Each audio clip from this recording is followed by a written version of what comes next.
نؤمن به ونتوكل عليه ونعوذ بالله من شرور أنفسنا ومن سيئات أعمالنا من يهده الله فلا مضل له ومن يضلله فلا هادي له ونشهد أن لا إله إلا الله وحده لا شريك له ونشهد أن محمدا عبده ورسوله أما بعد فإن خير الحديث كتاب الله وخير الهدي هدي محمد صلى الله عليه وسلم وشر الأمور محدثاتها وكل محدثة بدعة وكل بدعة ضلالة وكل ضلالة في النار يا أيها الذين آمنوا اتقوا الله حق تقاته ولا تموتن إلا وأنتم مسلمون يا أيها الناس اتقوا ربكم الذي خلقكم من نفس واحدة وخلق منها زوجها وبث منهما رجالا كثيرا ونساء واتقوا الله الذي تساءلون به والأرحام إن الله كان عليكم رقيبا يا أيها الذين آمنوا اتقوا الله وقولوا قولا سديدا يصلح لكم أعمالكم ويغفر لكم ذنوبكم ومن يطع الله ورسوله فقد فاز فوزا عظيما أعوذ بالله السميع العليم من الشيطان الرجيم بسم الله الرحمن الرحيم شهر رمضان الذي أنزل فيه القرآن هدى للناس وبينات من الهدى والفرقان فمن شهد منكم الشهر فليصم ومن كان مريضا أو على سفر فعدة من أيام أخر وقال النبي صلى الله عليه وسلم من صام رمضانا إيمانا واحتسابا غفر له ما تقدم من ذنبه اللهم صل على محمد وعلى آل محمد كما صليت على إبراهيم وعلى آل إبراهيم إنك حميد مجيد اللهم بارك على محمد وعلى آل محمد كما باركت على إبراهيم وعلى آل إبراهيم إنك حميد مجيد رب اشرح لي صدري ويسر لي أمري واحلل عقدة من لساني يفقه قولي رب زدني علما اللهم انفعنا بما علمتنا وعلمنا ما ينفعنا وزدنا علما سبحانك لا علم لنا إلا ما علمتنا إنك أنت العليم الحكيم۔ ہر قسم کی حمد و ثنا اللہ جل جلالہ کے لیے بے شمار بے حد و حساب درود و سلام ہوں امام الہدیٰ امام الاولین والآخرین امام الانبیاء شفیع المذنبین رحمۃ للعالمین جناب محمد الرسول اللہ صلی اللہ علیہ وآلہ وصحبہ وسلم کی ذات گرامی پر۔ گزشتہ جمعہ کے اندر ہم نے کچھ سبق پڑھا تھا اور اس سبق کا اختتام اس بات پر ہوا تھا کہ رمضان المبارک کا مہینہ اگر کوئی شخص پا لے اور وہ اس میں اپنی آخرت کا سما نہ کر سکے، بخشش کا سما اکٹھا نہ کر سکے، تو وہ شخص اللہ کی رحمت سے دور ہو جائے۔ یہ جبرائیل علیہ السلام کی بد دعا ہے ایسے شخص کے لیے۔ اسی سلسلے کو ہم آگے چلاتے ہیں۔ رمضان المبارک کا برکتوں والا رحمتوں والا مہینہ الحمدللہ ہم پر سایہ فگن ہو چکا ہے۔ آج اس کا دوسرا روزہ ہے بحمد اللہ تعالی۔ اللہ تعالیٰ اس ماہ مقدس کو مکمل ہماری زندگی میں جو ہے گزرنے کی توفیق دے اور ہمیں اتنی توفیق بخشے کہ ہم اس کے اندر کچھ نہ کچھ اپنے لیے ذخیرہ آخرت کر سکیں۔ یقیناً خوش نصیب لوگ ہیں جنہوں نے اس ماہ مقدس کو سمجھا اور اس کا اہتمام کیا۔ اہتمام کئی شکلوں میں ممکن ہے۔ رات کا قیام یہ رمضان کا اہتمام ہے، دن کا روزہ یہ رمضان کا اہتمام ہے، قرآن کی تلاوت یہ رمضان کا اہتمام ہے، صدقات و خیرات یہ رمضان کا اہتمام ہے۔ ہر طرح سے انسان کو کوشش کرنی چاہیے کہ وہ اپنی آخرت کو بنانے کے لیے چند لمحوں کی جو زندگی ہے اس کے اندر کم از کم وہ ایسا کچھ ضرور کر جائے کہ اسے قیامت کے دن شرمندگی کا سامنا نہ کرنا پڑے۔ دنیا تو گزر جائے گی، کسی کی مشکل میں گزرے، کسی کی آسانی میں گزرے، باقی کسی نے بھی نہیں رہنا۔ جب کائنات کے امام اس دنیا میں نہیں رہے، وہ یہاں سے رخصت ہو گئے، تو ہم میں سے کس کی کیا حیثیت، کیا اوقات ہے کہ وہ یہاں باقی رہے۔ لیکن زندگی اس طرح گزار کر جائیں کہ کم از کم وہاں افسوس نہ ہو۔ اللہ تعالیٰ سورۃ السجدہ کے اندر ارشاد فرماتا ہے وَلَوْ تَرَىٰ إِذِ الْمُجْرِمُونَ نَاكِسُو رُءُوسِهِمْ عِندَ رَبِّهِمْ رَبَّنَا أَبْصَرْنَا وَسَمِعْنَا فَارْجِعْنَا نَعْمَلْ صَالِحًا إِنَّا مُوقِنُونَ۔ اے اللہ کے رسول صلی اللہ علیہ وسلم، قیامت کے دن آپ ان لوگوں کو دیکھیں گے جن کو پیشانیوں کے بل گھسیٹ کر اللہ کے دربار میں پیش کیا جائے گا۔ ان کی پیشانیوں سے، ان کے بالوں سے پکڑا ہوا فرشتے ان کو گھسیٹ کر اللہ کے دربار میں لا رہے ہوں گے۔ آپ ان کو دیکھیں گے وہ کہیں گے ربنا ابصرنا و سمعنا، یا اللہ آج ہم نے دیکھ بھی لیا اور سن بھی لیا۔ کیا خیال ہے دنیا میں ایسے لوگوں کے کان نہیں تھے، آنکھیں نہیں تھیں؟ بالکل موجود تھے۔ ہم سب کی آنکھیں موجود ہیں، ہم سب کے کان موجود ہیں، ہم سب دیکھتے بھی ہیں، سنتے بھی ہیں، مگر جو چیز سننی چاہیے اور دیکھنی چاہیے اس پر ہماری توجہ نہیں۔ دنیا کی ہر بات ہم سن سکتے ہیں، ہر بات ہم دیکھ سکتے ہیں، ہر کام ہم کر سکتے ہیں، جو کرنے کا کام ہے اللہ کی طرف سے اس پر ہماری توجہ نہیں ہے۔ اور یہ توجہ اس دن ہوگی، اس دن انسان جب اللہ کے جلال کو دیکھے گا، اس کے غصے کو دیکھے گا، اس کے غضب کو دیکھے گا، اور ایک طرف اس کی رحمتوں کو دیکھے گا کہ جو لوگ اللہ کی رحمت کے سائے میں ہوں گے ان کی بہاریں وہ دیکھے گا، اس دن وہ افسوس کرے گا کہ ربنا ابصرنا و سمعنا، یا اللہ آج ہم نے دیکھ بھی لیا اور سن بھی لی، بس اتنی سی گزارش ہے، فرجعنا، ہمیں ایک مرتبہ زندگی میں دوبارہ بھیج دیں، ایک مرتبہ، اب کی بار نعمل صالحا، ہم نیک عمل کر کے لوٹیں گے۔ یعنی جو زندگی پہلے ہم گزار چکے وہ تو تیری نافرمانیوں میں گزری، تیرے رسول کی نافرمانیوں میں گزری، اپنی منمانیوں کے اندر وہ زندگی گزری، ہمیں ایک مرتبہ واپس لوٹا دے، نعمل صالحا، اب کی بار ہم بالکل اپنے آپ کو سدھار کر آئیں گے، نیک اعمال کر کے آئیں گے، انا موقنون، بے شک ہمیں یقین ہو گیا ہے۔ ہمیں تیرے بارے میں بتایا جاتا تھا، محشر کے بارے میں بتایا جاتا تھا، قیامت کے بارے میں بتایا جاتا تھا، جنت جہنم کے بارے میں بتایا جاتا تھا، تیری رحمت اور تیرے غصے کے بارے میں بتایا جاتا تھا، ہم توجہ نہیں کرتے تھے۔ انا موقنون، آج ہمیں یقین آ گیا ہے کہ واقعتاً تیری رحمت بھی ہے، تیرا غصہ بھی ہے، جنت بھی ہے، جہنم بھی ہے، اعمال کا جو ہے وہ تولا جانا بھی ہے، ایک ایک چیز کی پوچھ گچھ بھی ہے، ہر ایک چیز کے بارے میں آج ہمیں یقین آ گیا ہے، بس اب کی بار لگا دے، اب ہم سدھر کر آئیں گے۔ بھلا اس وقت کس کو واپس لوٹنا ممکن ہوگا؟ کسی کو بھی واپس لوٹنا ممکن نہیں ہوگا۔ جب اس دن واپس لوٹنا ممکن نہیں ہے، یہاں آج ہمارے پاس موقع ہے، زندگی ہے، اور اللہ کا قرآن موجود ہے سمجھنے کے لیے، محمد الرسول اللہ صلی اللہ علیہ وسلم کا فرمان موجود ہے سمجھنے کے لیے، اس کے باوجود اگر ہم اپنی اصلاح نہیں کر رہے تو قیامت کے دن سوائے پچھتاوے کے اور کچھ بھی نہیں ملنا ہے۔ اس لیے جتنی زندگی باقی ہے، اکثر گزر چکی، جتنی گزر چکی ہمیں معلوم ہے، کوئی اس وقت 10 سال کا ہے، کوئی 20 کا ہے، کوئی 30 کا ہے، کوئی 40 کا ہے، کوئی 50، کوئی 60، کوئی 70 کو کراس کر چکا ہے۔ یعنی تقریباً جو 70-60 والے ہیں وہ اپنی زندگی کا اختتام تقریباً کر چکے ہیں، کہ اوسطاً اس امت کی عمر ہی کتنی ہے، 60 سے 70 سال، تو وہ اپنی زندگی کا خاتمہ کر چکے۔ کتنے دن باقی ہیں اس پر کسی کو بھروسہ نہیں، وہ 10 سال والے کو بھی بھروسہ نہیں کہ کتنے سانس میرے باقی ہیں، 70 سال والے کو بھی بھروسہ نہیں میرے کتنے سانس باقی ہیں۔ تو جتنے سانس باقی ہیں، اگرچہ ان میں سے ہم میں سے کسی کو معلوم نہیں کتنے باقی ہیں، جتنے ہیں کم از کم اس سے کچھ فائدہ اٹھا لیں، اس کو کسی اچھے کام میں لگا لیں، تاکہ قیامت کے دن ہمیں ان لوگوں کی طرح شرمندگی نہ اٹھانی پڑے، ہمیں وہاں یہ نہ کہنا پڑے کہ ہمیں واپس لوٹا دے، اب کی بار ہم اچھے اعمال کر کے آئیں گے، کیونکہ وہاں جانے کے بعد افسوس تو ہوگا، واپسی کا راستہ کسی کے لیے نہیں ہوگا، بھلے وہ چھوٹا ہو بھلے بڑا ہو، امیر ہو غریب ہو، کسی بھی شخص کے لیے قیامت کے دن دنیا کے اندر واپس آنے کا کوئی چانس نہیں ہے۔ تو جو زندگی باقی ہے اس کے اندر کچھ نہ کچھ کر لیں۔ رمضان المبارک کا مہینہ آتا ہے، برکتیں ہی برکتیں اس میں ہوتی ہیں، ہر چیز کے اندر اللہ تعالیٰ وسعت پیدا فرما دیتا ہے۔ یہاں اس مہینے کے اندر نفلی عبادت کا ثواب اللہ تعالیٰ فرضوں کے برابر عطا فرماتا ہے، اور کیا چاہیے انسان؟ ہم کوئی چیز لینے جائیں نا، سبزی لینے جاتے ہیں، جب سب چیزیں تلوا لیتے ہیں تو آخر میں دھنیے کی گٹھی گریوی میں لے لیتے ہیں، ایسا ہے کہ نہیں؟ تھوڑا سا جی اس میں مسالہ ڈال دیں، مطلب ادرک لہسن کچھ نہ کچھ تھوڑا سا ڈال دیں، ہم نے اتنا سامان خریدا کچھ نہ کچھ تو اس میں ڈال دیں، ایسا ہم کہتے ہیں کہ نہیں کہتے؟ تو اللہ نے وہ اس سے بہتر سیزن ہمیں عطا فرما دیا نیکیوں کا۔ ایک نیکی کا بدلہ اللہ تعالیٰ 70 سے 700 گنا تک بڑھا دیتا ہے، فرض نیکی کا، نفل تو پھر نفل، اور نفل کا ثواب کتنا ہے؟ فرضوں کے برابر اللہ تعالیٰ کر دیتا ہے۔ تو اس کے اندر کم از کم ہم میں سے ہر بندے کو کوشش کرنی چاہیے۔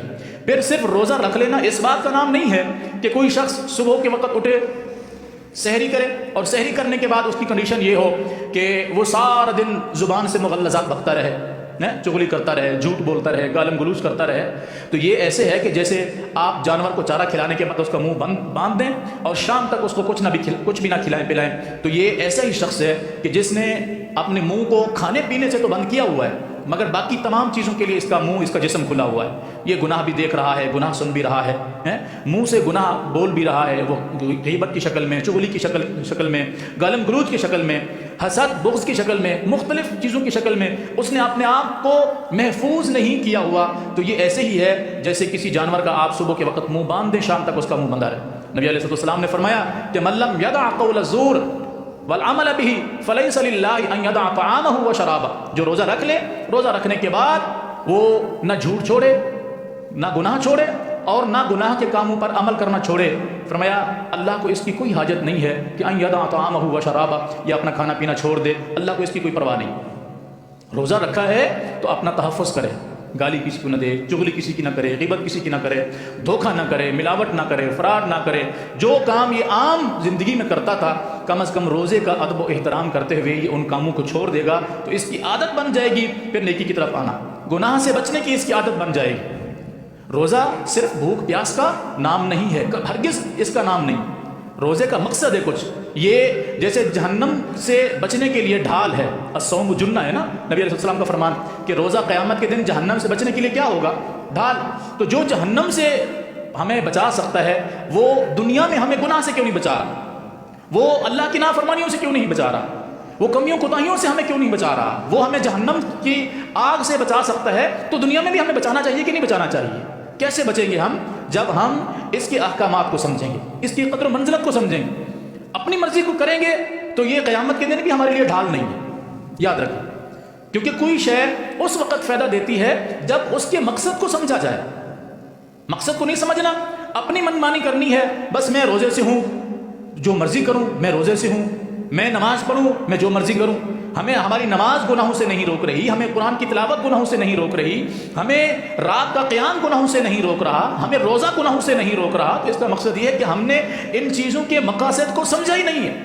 ہم نے بس ایک کاغذی کاروائی پوری کی ہے کہ میں 5 وقت کا نمازی ہوں، میں مسجد کا خطیب ہوں، میں مسجد کا امام ہوں، میں مسجد کا صدر ہوں، میں متولی ہوں، میں کچھ بھی ہوں، میں جی 5 وقت کا نمازی ہوں، میں اس مسجد مدرسے کا مستقل نمازی ہوں، میں قرآن کی تلاوت کرتا ہوں، میں صبح و شام کے اذکار کرتا ہوں، میں نیکی کے ہر کام میں پیش رہتا ہوں. اس کے باوجود اگر میری زندگی میں مجھے کوئی تبدیلی محسوس نہیں ہو رہی تو اس کا مطلب یہ ہے کہ میں خالی ٹکرے مار رہا ہوں اور میں کچھ بھی نہیں کر رہا. اگر مجھے احساس ہوتا اپنا تو کیا خیال ہے میرے اندر کوئی تبدیلی نہ آتی؟ میں اللہ کے قرآن کو سمجھنے والا نہ ہوتا، رسول اللہ صلی اللہ علیہ وسلم کے فرمان کو سمجھنے والا نہ ہوتا، میری نماز مجھے گناہوں سے روکتی. کیونکہ اللہ کا فیصلہ تو یہ ہے، ان الصلاۃ تنہا عن الفحشاء والمنکر. نماز انسان کو بے حیائی اور برائی سے منع کرتی ہے. ہماری نماز تو ہمیں منع نہیں کر رہی. روزہ قیامت کے دن جنت میں داخلے کا اور جہنم سے بچنے کا سبب ہوگا. دنیا میں ہمیں اس کا کوئی فائدہ نظر نہیں آ رہا. زکوٰۃ قیامت کے دن اس کے لیے خیر کا سبب بنے گی، ہمارے لیے کوئی فائدہ نظر نہیں آ رہا اس میں.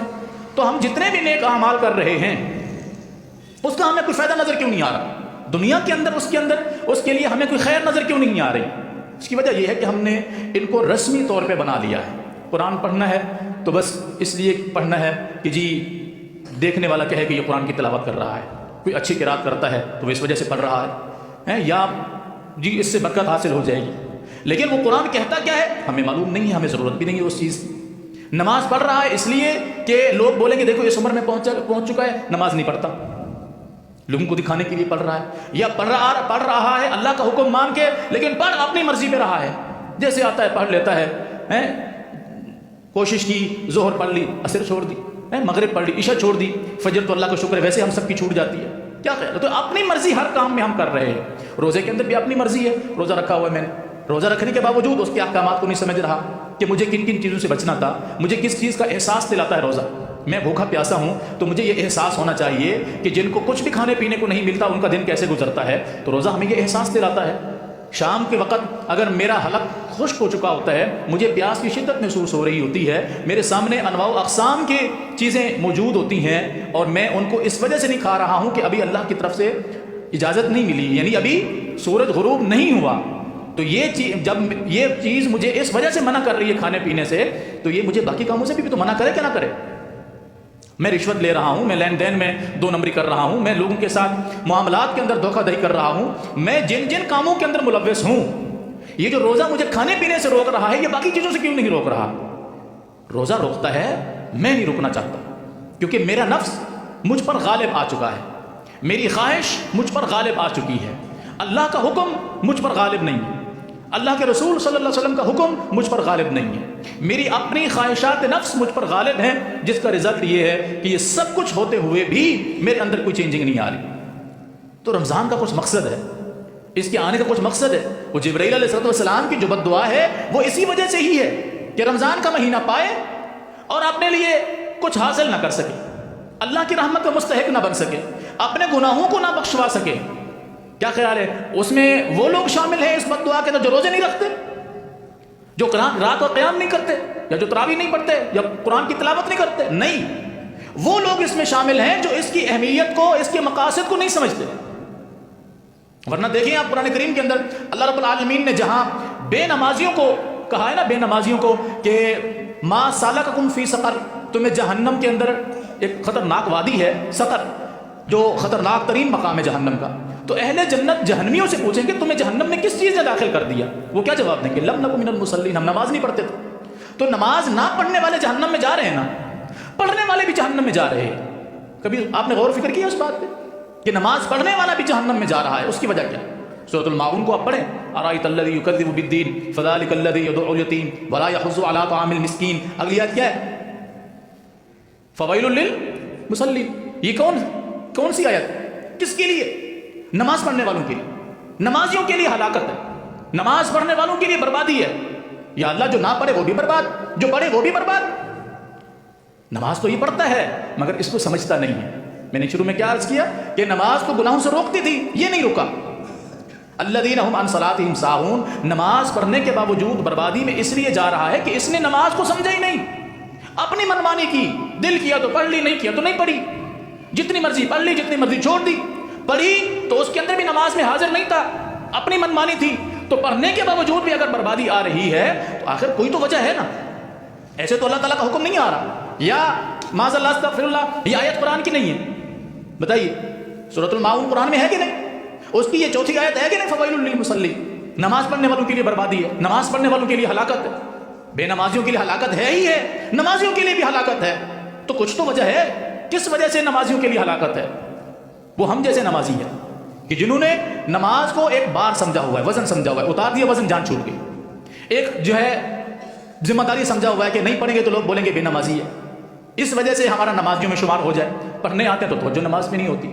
یہی معاملہ روزے دار کے ساتھ بھی ہے کہ روزہ رکھنے کے باوجود بھی اگر اس کو کچھ حاصل نہیں ہو رہا، جیسے کہ رسول اللہ صلی اللہ علیہ وسلم کا فرمان ہے فَلَيْسَ لِلَّهِ حَاجَةً أَن يَدَعَ طَعَامَهُ وَشَرَابَهُ، اللہ کو ایسے بندے کے بھوکے پیاسے رہنے کی کوئی حاجت نہیں، وہ بھوکا رہے پیاسا رہے، کچھ کھائے پیے نہیں، اپنے آپ کو روک کر رکھے، اللہ کو ایسے بندے کی کوئی ضرورت نہیں ہے۔ مطلب روزہ بھی رکھا ہوا ہے پھر بھی بربادی کے اندر جا رہا ہے۔ رات کا قیام ہے، وہ اگر کوئی شخص اس نیت سے کر رہا ہے کہ میرا شمار تراویح پڑھنے والوں میں ہو جائے، فلاں بندہ مجھے ملے کہ ہاں تم نے تراویح پڑھی، ہاں میں نے فلاں مسجد میں پڑھی، اگر اس وجہ سے پڑھ رہا ہے تو وہ برباد کر رہا ہے اپنے قیام کو۔ اگر وہ اس وجہ سے قیام کر رہا ہے کہ مجھے اس پر ثواب ملے، میرے رب کا حکم ہے میرے رسول کے ذریعے صلی اللہ علیہ وسلم کہ من قام رمضانا ایمانا واحتسابا غفر له ما تقدم من ذنبه، جو شخص رات کا قیام کرے ثواب کی نیت سے، ایمان کی حالت میں، اللہ اس کے گزشتہ سارے گناہوں کو معاف فرما دیتا ہے۔ جو اس نیت سے قیام کرے گا خشوع اور خضوع کے ساتھ، وہ نیکی حاصل کر لے گا، وہ اپنے گناہوں کو بخشوا لے گا، وہ اللہ کی رحمت کا مستحق بن جائے گا۔ جو اس وجہ سے قیام کرے کہ میرا جو ہے نمازیوں میں شمار ہو جائے، قیام کرنے والوں میں شمار ہو جائے، تو یہ اپنے آپ کو برباد کر رہا ہے۔ قیام عظیم ترین عبادت ہے، رسول اللہ صلی اللہ علیہ وسلم قیام کرتے تھے، اتنا لمبا قیام کہ 5 پارے، 5.25 پارے نبی علیہ السلام ایک رکعت میں تلاوت فرماتے، اتنا لمبا قیام کہ آپ کے پاؤں مبارک پر سوجن آ جاتی تھی۔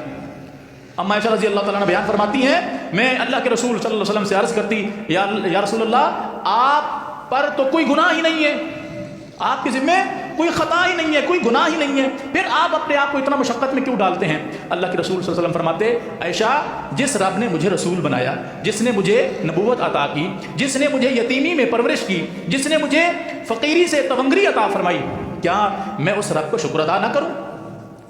تو اگر کوئی نماز پڑھتا ہے اس لیے کہ رب کا شکر ادا ہو تو یہ اس کے لیے خیر کا سبب ہے، اگر کوئی نماز پڑھتا ہے اس وجہ سے کہ جان چھوٹ جائے تو یہ اس کے لیے بربادی کا سبب ہے۔ اسی طرح اگر کوئی روزہ رکھتا ہے اس وجہ سے کہ مجھے دنیا کے اندر میں گناہوں سے بچ جاؤں اور قیامت کے دن میں جہنم کی آگ سے بچ جاؤں تو یہ اس کے لیے فائدہ مند ہے۔ اگر کوئی روزہ رکھتا ہے اس وجہ سے کہ میں روزہ دار شمار ہوں، لوگ کہیں کہ یہ حضرت صاحب نے روزہ رکھا ہوا ہے، تو یہ اپنے آپ کو برباد کر رہا ہے۔ اللہ تعالیٰ مجھے بھی اور آپ کو بھی ہدایت عطا فرمائے، ہمیں روزے کے مقصد کو سمجھنے کی توفیق دے، ہمیں قیام کے مقصد کو سمجھنے کی توفیق دے، ہمیں نماز کے مقصد کو سمجھنے کی توفیق دے، ہمیں جو ہے دین کے مقصد کو سمجھنے کی توفیق دے۔ ہم سارے مسلمان، ہم میں سے کوئی شخص ہے جو کہ میں مسلمان نہیں ہوں، سارے ہی مسلمان ہیں، مگر بحیثیت مسلم میری جو ذمہ داری بنتی ہے میرے دین کے حوالے سے میں اسے ادا کر رہا ہوں کہ نہیں کر رہا ہوں؟ آیا کہ میں صرف مسلمانوں کے اندر شامل ہوں اور مجھے لوگ مسلمان کے طور پہ جانتے ہیں، یہ میرے لیے کافی ہے، یا میں لوگوں کے لیے آئیڈیل ہونا چاہیے؟ میرے عمل کو دیکھ کر اگر کوئی شخص راہ راست پہ آتا ہے تو میں اس کے لیے آئیڈیل بنوں نا۔ اگر میں اپنی جان کا ہی دشمن بنا ہوا ہوں، میری خواہشات نفس مجھ پر غالب ہیں، تو اس کا مطلب یہ ہے کہ مجھے اپنی فکر نہیں ہے، اور قیامت کے دن سوائے پچھتاوے کے اور کچھ بھی نہیں ہوگا۔ اللہ تعالیٰ مجھے بھی ہدایت دے، آپ کو بھی ہدایت دے، ہم سب کو دین سیکھنے، سمجھنے، عمل کرنے کی توفیق عطا فرمائے۔ اقول قولی ھذا واستغفر اللہ لی ولکم ولسائر المسلمین۔